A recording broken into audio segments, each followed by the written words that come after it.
अस्सलाम वालेकुम वरहमतुल्लाहि वबरकातुहू। नाज़रीन, उम्मीद है आप खैरियत से होंगे। हमारी मंडियों में, बाज़ारों में, बाहर दुकानों में कुदरत का एक ख़ूबसूरत तोहफ़ा फल की शक्ल में जो अल्लाह करीम ने हमें अता किया हुआ है, तरबूज़ की शक्ल में आ चुका हुआ है।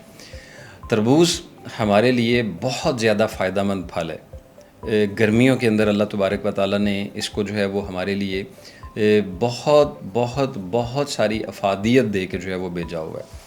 बदकिस्मती से हम कुदरत की बनाई हुई जो चीज़ें हैं उनसे उस तरह से फ़ायदे हासिल नहीं कर पाते जो उनके मुतल्लिका फ़ायदे होते हैं।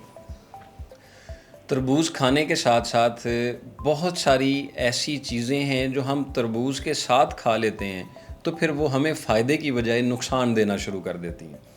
मिसाल के तौर पर अतिब्बाए कराम ने कुछ चीज़ें जो हैं ना वो इनके मिजाज के अपोज़िट होने की वजह से इनको इकट्ठा खाने से जो है वो थोड़ी एहतियात की हुई है।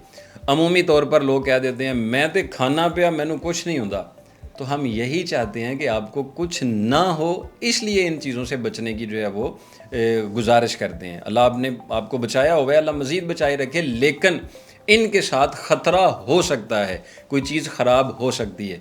आपने अगर चावल खाए हुए हों, बिरयानी में खाए हुए हों, पुलाव में खाए हुए हों, वाइट खाए हुए हों, तो उस दिन तरबूज़ कभी मत खाइएगा। तरबूज़ और चावल ये कभी इकट्ठे नहीं खाने चाहिए। तरबूज़ और चाय ये कभी इकट्ठी नहीं लेनी चाहिए। तरबूज़ खाने के फ़ौरन बाद पानी नहीं लेना चाहिए। इस पे बड़ी बहस हो चुकी हुई है, लेकिन जब हो जाता है ना हैज़ा तो फिर कंट्रोल नहीं होता है। कंट्रोल से मुराद ये है कि हैज़ा होने के बाद वो एक बार बंदे को निचोड़ देता है। तो ये कह देना कि देखें जी पानी पीने से कुछ नहीं होता, मेरे भाई आपको कुछ नहीं हुआ, अल्लाह का शुक्र अदा करें, लेकिन इससे बचना चाहिए क्योंकि ये ख़ुद एक लिक्विड है, पानी की मिकदार इसमें बहुत ज़्यादा है, तो इससे तेज़ाबियत बढ़ जाती है। तरबूज़ खाते ही सोना नहीं चाहिए, ये जहन में रखिए। तरबूज़ खाने के साथ लीमू का इस्तेमाल नहीं करना चाहिए। तरबूज़ के साथ नमक कसरत से नहीं लेना चाहिए, हल्का सा नमक लगा लें और अगर कोशिश करें नमक के अंदर काली मिर्च मिक्स कर लें तो वो ज़्यादा बेहतर होगा। तरबूज़ खाते ही सोना नहीं चाहिए। कभी भी खाया तरबूज़ और फौरी तौर पर सो गए, ऐसा नहीं करना चाहिए। तरबूज़ को बहुत ज़्यादा ठंडा करके इस्तेमाल नहीं करना चाहिए।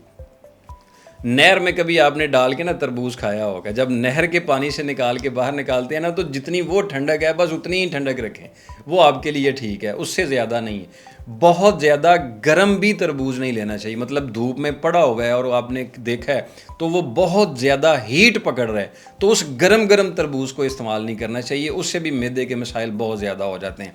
थोड़ी देर के लिए उसको रख लें।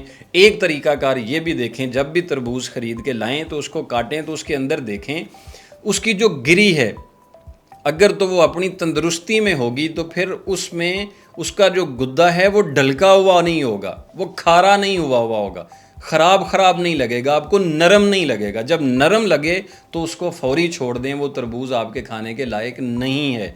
अगर उसमें थोड़ी सख्ती कायम है और वो अपनी अफादियत में मौजूद है तो फिर आप इस्तेमाल करवाएं। आज मैं आपको एक हैरान कुन बात बताता हूँ।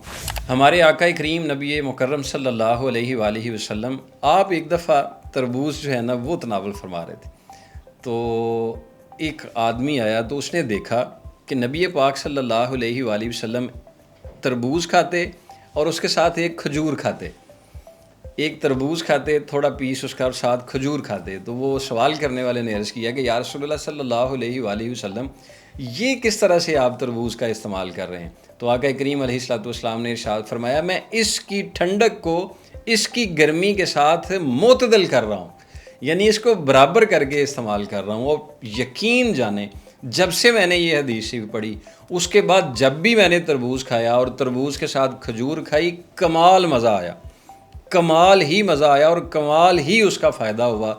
अक्सर लोगों को तरबूज़ खाने के बाद कब्ज़ हो जाती है, जो लोग तरबूज़ के साथ खजूर खाएंगे इंशाल्लाह कब्ज़ नहीं होगी।